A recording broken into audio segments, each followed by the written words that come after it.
আজকে তৈরি করে দেখাবো বোবা ড্রিঙ্কস। বোবা ড্রিঙ্কস তৈরি করতে আমার এখানে লাগবে সাগুদানা। এটার মূল উপাদানই হচ্ছে সাগু। তো এখানে আমি 1 কাপ সাগুদানা নিয়েছি। এটা ভালো করে ব্লেন্ডারে দিয়ে একদম মিহি করে ব্লেন্ড করে নিতে হবে।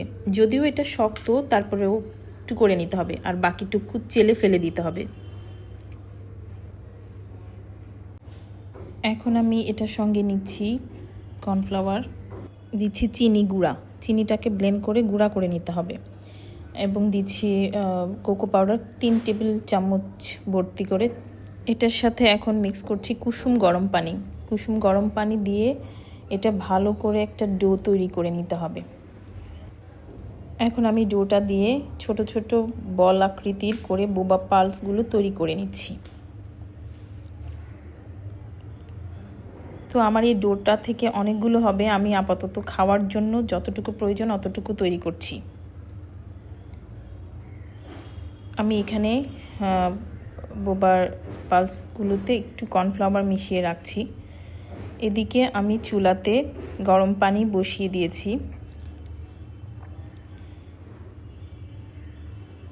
গরম পানিটা একটু ফুটে আসলে সেখানে বোবা পালসগুলো দিয়ে দিতে হবে। তো এটা ভালো করে সিদ্ধ করে নিতে হবে।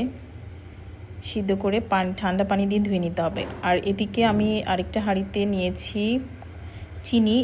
এটা অবশ্যই ব্রাউন সুগার হতে হবে, এবং দিচ্ছি অল্প একটু পানি এবং কোকো পাউডার দিয়ে এটা ভালো করে ফুটিয়ে নিতে হবে।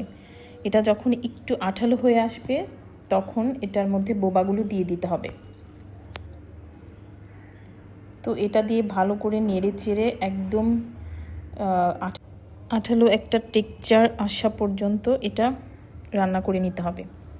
তো আমার অলমোস্ট তৈরি হয়ে গেছে। আমি এদিকে চুলায় চা পাতা দিয়ে পানিটা বসিয়ে দিয়েছি।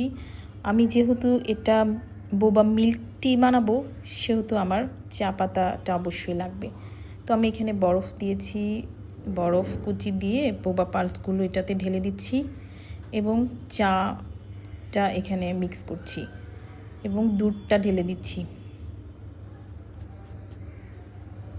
তো তৈরি হয়ে গেল আমার মজাদার বোবা ড্রিঙ্কস, যেটা আমরা বাইরে অনেক দাম দিয়ে কিনে খাই, অথচ বাসায় করতে বেশিক্ষণ লাগে না, খাইতেও অনেক মজা। আপনারা একবার বাসায় ট্রাই করে দেখতে পারেন।